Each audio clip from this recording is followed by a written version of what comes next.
عزیزان گرامی، خلافت راشدہ جو تھی وہ اس روئے زمین کی سب سے بہترین حکومت، اس روئے زمین کی سب سے بہترین حکومت. حضرت عمر ابن خطاب رضی اللہ تعالیٰ عنہ دوسرے خلیفہ ہیں، حضرت عثمان ابن عفان رضی اللہ تعالیٰ عنہ تیسرے خلیفہ ہیں، حضرت علی مرتضی رضی اللہ تعالیٰ عنہ چوتھے خلیفہ ہیں.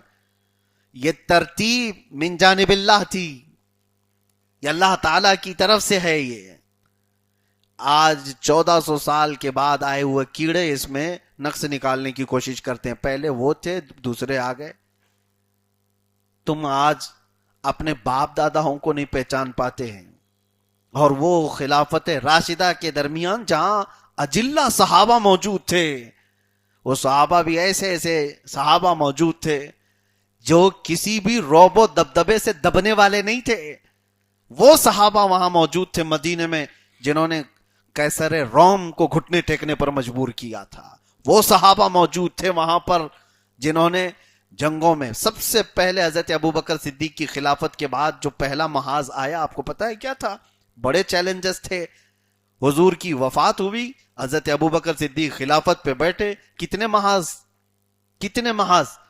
ایک تو پہلا محاذ یہ تھا کہ حضرت اسامہ بن زید، حضور کے منہ بولے بیٹے کے بیٹے، حضرت اسامہ حب رسول اللہ ان کو کہتے ہیں، حضور کے محبوب تھے.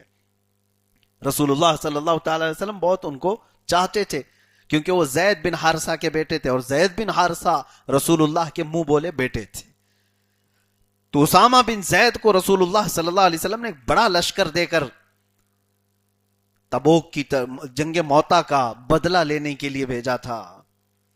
لیکن ابھی وہ نکلے بھی نہیں تھے مدینے سے کہ حضور کی وفات ہو گئی، وہ واپس آ گئے. ٹھیک ہے، ایک بہت بڑا لشکر تھا. حضرت اسامہ بن زید کی عمر اس وقت 19 سال کی تھی. 19 سال کا سپہ سالار 10 سے 12 ہزار کا لشکر لے کر جا رہا ہے جنگ موتا. وہی جنگ موتا جس میں حضرت جعفر طیار شہید ہوئے تھے، جس میں حضرت زید بن حارثہ شہید ہوئے، جس میں عبداللہ بن رواحہ شہید ہوئے. وہی جنگ موتا جس کو بعد میں حضرت خالد بن ولید نے فتح کیا تھا. وہ فرماتے ہیں اس ایک جنگ میں حضرت خالد بن ولید کی 9 تلواریں ٹوٹی تھیں. کئی صحابہ شہید ہوئے تھے، بہت سخت ایک جنگ تھی. اس جنگ میں وہ ہمارے شہید صحابہ کا بدلہ انتقام تھا جس کے لیے رسول اللہ صلی اللہ تعالی علیہ وسلم نے حضرت اسامہ بن زید کو بھیجا تھا. لیکن وہ واپس آئے. حضرت ابوبکر صدیق خلافت کو یا خلافت کے مسند پر بیٹھتے ہی پہلا فیصلہ لیتے ہیں کہ اسامہ بن زید کو بھیجا جائے گا. اور اسی وقت کچھ علاقوں میں زکوٰۃ کے منکرین پیدا ہو گئے. کہا کہ اب ہم زکوٰۃ نہیں دیں گے، وہ رسول اللہ کی حیات میں دیتے تھے، اب نہیں دیں گے. جب نبی نہیں ہے تو اب زکوٰۃ بھی نہیں. زکوٰۃ اسلام کا ایک پلر ہے، اس کا انکار کرنا کفر ہے. آپ کو پتا ہے نا 5 پلرز آف اسلام، شروع سے پڑھتے آ رہے ہیں. ارکان اسلام، کلمہ شہادت، نماز، روزہ، زکوٰۃ اور حج. یہ ایک پلر کا انکار کر دینا، اس کو ڈھا دینا، زکوٰۃ کے منکرین پیدا ہوئے. اسی زمانے میں ایک شخص ہے مسیلمہ، اس نے اپنے نبی ہونے کا دعویٰ کر دیا، فوج بھی بنا لی، علاقہ بھی ایک فتح کر لیا. ایک طرف یہ یمن کے علاقے میں اسود عنسی نام سے اس شخص نے بھی نبوت کا اعلان کر دیا. ایک طلیحہ نام کا تھا، اس نے اپنی ایک جماعت بنا لی. کتنے ہو گئے؟ اتنے سارے محاذ پر حضرت ابوبکر صدیق کہتے ہیں میں اکیلا لڑوں گا. فیصلہ لیا، کہا کہ اسامہ بن زید کو بھیجو جہاں پر رسول اللہ نے انہیں بھیجا تھا. صحابہ سب آپس میں کہنے لگے مسیلمہ کذاب سے بھی مقابلہ کرنا ہے، اسود عنسی سے بھی مقابلہ کرنا ہے، منکرین زکوٰۃ سے بھی مقابلہ کرنا ہے، اور وہ طلیحہ سے بھی، اتنے سب سے، اور اسامہ بن زید کے ساتھ 10-12 ہزار کا لشکر بھی دے کر بھیج رہے ہو. حضرت ابوبکر صدیق رضی اللہ تعالیٰ عنہ مصر تھے. کہا کہ نہیں، باقی سارے محاذ پر تم مشورہ دو، لیکن اسامہ بن زید کو بھیجنے والے اس محاذ پر کوئی اور بات نہیں سنوں گا. حضرت عمر فاروق رضی اللہ تعالیٰ عنہ کو صحابہ آگے کرتے ہیں اور کہتے ہیں ابو بکر کو سمجھاؤ، اتنے محاذ پہ ایک ساتھ ہی لڑنا مناسب نہیں ہے. حضرت عمر آئے اور کہا کیا آپ نے یہ جو فیصلہ لیا آپ کو صحیح لگتا ہے؟ ابھی اس وقت اسامہ بن زید کو نہ بھیجا جائے تو اچھا ہوتا. تو حضرت عمر پر صدیق اکبر کا جو جلال تھا وہ پہلی بار میں نے کتابوں میں پڑھا. حضرت ابو بکر صدیق جلال میں، اور کہا اے عمر تجھ پر تیری ماں روئے. کہا تجھ پر تیری ماں روئے، کیا تم میرے بارے میں یہ گمان کرتے ہو کہ میں اس شخص کو روکوں جس کو رسول اللہ نے بھیجا تھا؟ اسامہ بن زید کو کسی اور نے نہیں، رسول اللہ نے بھیجا تھا. اس لشکر کو میں روکوں جس کو اللہ کے نبی نے بھیجا تھا؟ اور پھر فرماتے ہیں مدینہ پورا خالی ہو جائے، درندے آ کر کے میرا گوشت نوچ لیں، تب بھی میں اپنا فیصلہ نہیں بدلوں گا. حضرت عمر سر جھکائے باہر آئے اور لوگوں کو بہت چلایا اور کہا تم لوگوں کی وجہ سے مجھے ڈانٹ پڑی حضرت ابو بکر صدیق سے، تم سب نے مجھے آگے بڑھایا اور اتنا جلال میں نے نہیں دیکھا تھا.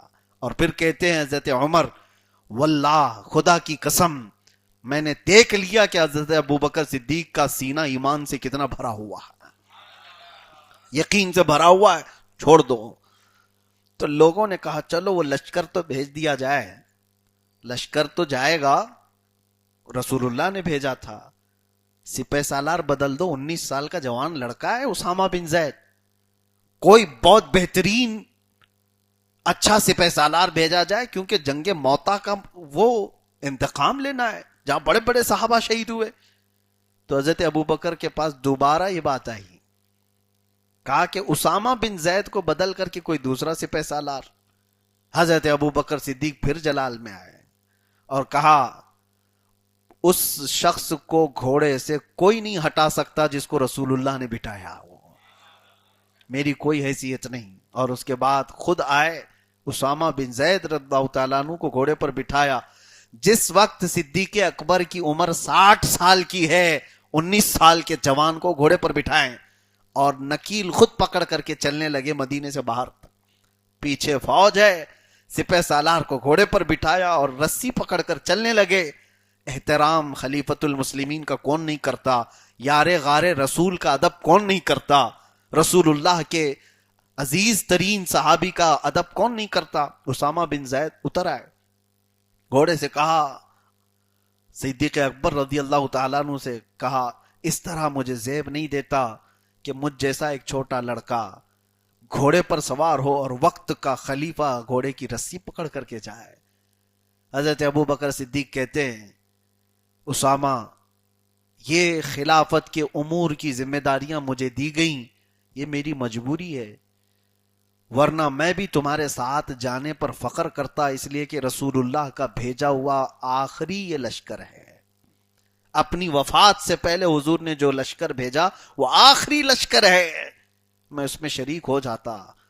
تم بیٹھ جاؤ گھوڑے پر، میں تھوڑی دیر مدینے کے باہر تک رسی پکڑ کر کے جاؤں گا، اس لیے کہ کل قیامت کے دن اس فوج کا جب نام آئے گا تو امیر قافلہ کی رسی پکڑنے والوں میں ابو بکر کا نام آئے گا.